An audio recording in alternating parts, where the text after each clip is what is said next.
August 5ই আগস্টে নিহত শহীদদের রক্তের দাগ এখনো শুকায়নি। এখনো নদীর জলে শহীদদের রক্ত বয়ে চলছে।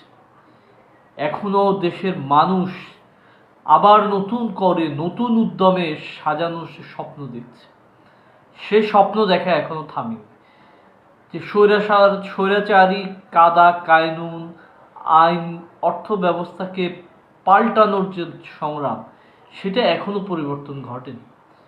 কিন্তু তার পরে নব্য স্বৈরাচার দেশের পতাকা আবার খামচে ধরছে। ক্ষমতা না পেয়েও স্বৈরাচারী মানসিকতা, সন্ত্রাসী মানসিকতা, জঙ্গিবাদী মানসিকতা, কখনো জাতীয় পতাকা খামচে ধরছে, কখনো সঙ্গীত ধরছে, কখনো মানুষের বুক মানে শকুনের মতো মানুষের জ্যান্ত মানুষকে হত্যা করছে। 18,247 জন মানুষের রক্তের উপর দাঁড়িয়ে যে স্বৈরাচারকে পতন ঘটিয়েছে মানুষ, তার বিরুদ্ধে যে প্রতিরোধের যে অগ্নি মশাল, তা এখনো নির্মূল হয়নি। তার পূর্বে জামাত বিএনপির সন্ত্রাস আবার উঠে পড়ে লেগেছে এখানকার মানুষের উপর হামলা করার জন্য। আপনারা দেখেছেন আজকে হিরো আলম নামে একটা সাধারণ নিরীহ ছেলে, যে আওয়ামী লীগের সময়ে অনেক গুরুত্বপূর্ণ ভূমিকা পালন করেছে। আওয়ামী লীগের ফ্যাসিবাদের বিরুদ্ধে যখন বিএনপি জামাত দাঁড়ানোর সাহস পাচ্ছে না, তখন সে নির্বাচনে দাঁড়িয়ে আওয়ামী লীগের চরিত্র উন্মোচন করার চেষ্টা করেছে। সেই ছেলেকে আজকে আদালত প্রাঙ্গণে হামলা করেছে। কি অজুহাত দেয়? দিল তারেক জিয়ার বিরুদ্ধে বলেছে। তারেক জিয়া কি নবী রাসূল হয়ে গেছে? তারেক জিয়া কি অবতার হয়ে গেছে? তার বিরুদ্ধে বলতে পারবে না? শেখ হাসিনার বিরুদ্ধে বলা যেত না? শেখ মুজিবের বিরুদ্ধে বলা যেত না? সেই জন্যই তো আমরা তাদেরকে উচ্ছেদ করেছি। এখন কি আবার সেই রকম আরেকটা জল্লাদ আমাদের বুকের উপর এসে দাঁড়াবে? সেই রকম আরেকটা জল্লাদীয় মানসিকতা কি আবার সর্বত্র ছড়িয়ে পড়বে? এটা কি হতে দেয়া যায়? একই রকম করে যে শিল্প সংস্কৃতি রক্ষার জন্য এই গণ অভ্যুত্থান সংগঠিত হয়েছে, শিল্পী সাহিত্যিকরা কি ভূমিকা রেখেছে সেটা মানুষ দেখেছে। যে গত 15 বছর ধরে এখানকার বিভিন্ন শিল্প সংস্কৃতি অঙ্গনের মানুষ রাস্তায় পড়ে থেকে এই আওয়ামী লীগ দুঃশাসনের বিরুদ্ধে লড়েছে। আর আজকে কি করছে? সেই দুঃশাসন পতনের পরেই এখানকার দেশীয় সংস্কৃতি অঙ্গনের উপর আধিপত্য শুরু হয়ে গেছে। এখানকার জাতীয় সঙ্গীত নিষিদ্ধর জন্য পাল্টানোর জন্য কথা তুলছে। আবার কি করছে? এখন মানুষকে হত্যার এক নীল নকশা শুরু হয়ে গেছে। 5 তারিখ থেকে বলছে লিখিত এবং অলিখিতভাবে 1000 থেকে 1200 মানুষের মৃত্যু, টোটাল আহত নিহত মিলিয়ে বলছে 18,247 জন মানুষের মৃত্যুর মানে হতাহতের ঘটনা, সেটা প্রচার হচ্ছে। কিন্তু 5ই আগস্টের পর থেকে গত 1 মাসে কত মানুষ হত্যা হয়েছে তার হিসাবটা কোথায়? সেই হিসাবটাও তো আনা দরকার। শুধু আমরা 5ই আগস্টের পূর্বের ঘটনা নিয়ে পড়ে থাকলে কি চলবে?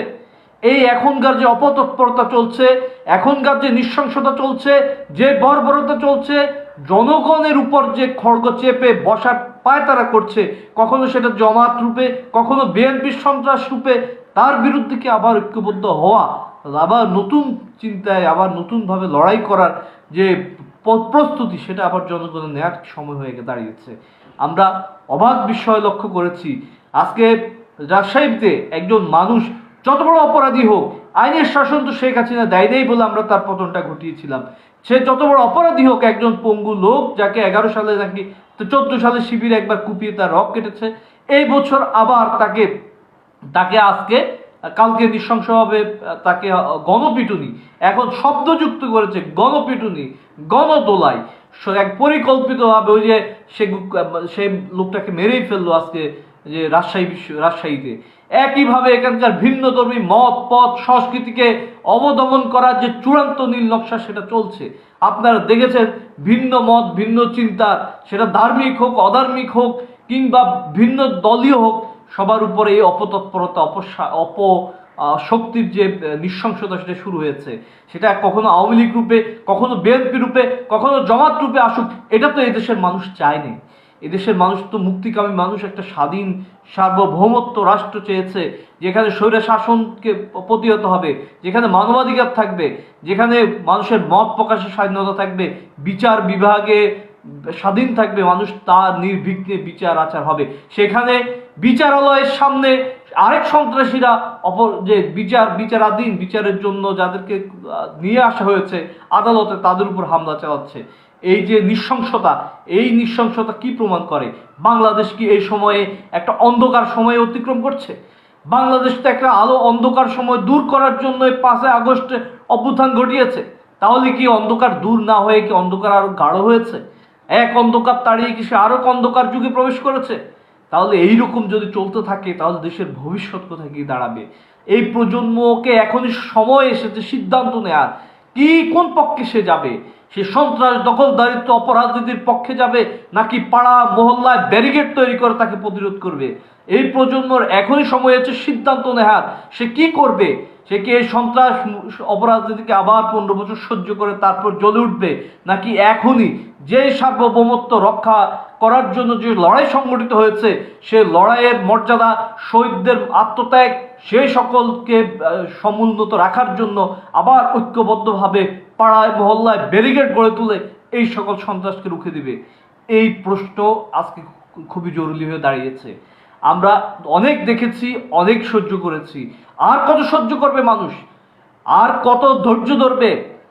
যেই 18,247 জন মৃত্যু এখনো সেই রক্তের দাগ শুকানোর পূর্বেই আবার বিএনপি জামাত সন্ত্রাস শুরু করেছে। আবার বিএনপি সন্ত্রাসের তৎপরতা গ্রামগঞ্জে মানুষ ছড়িয়ে পড়েছে।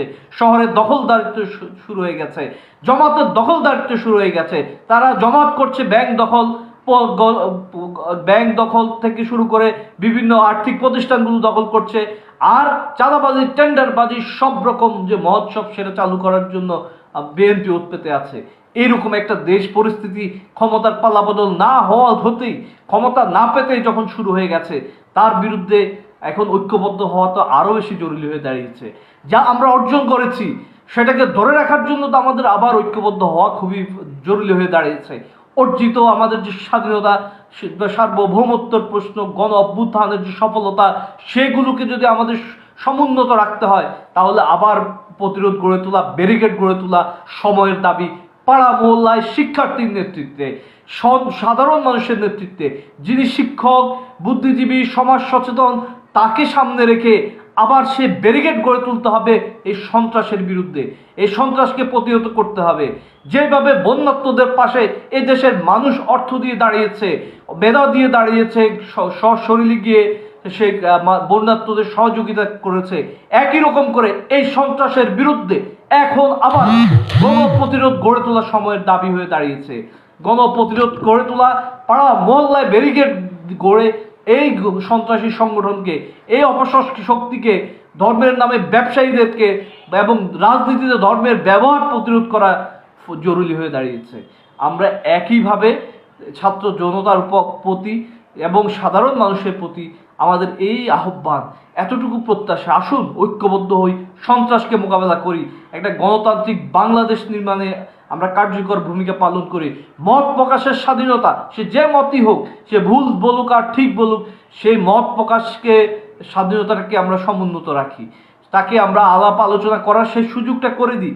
সন্ত্রাসের কালিমা দ্বারায় ভিন্ন মত, ভিন্ন পথ কিংবা সহমতের বিরোধী কিংবা উদ্দেশ্যমূলক মানুষকে হত্যা করে গণপিটুনির নাটক সাজানো প্রতিহত করি।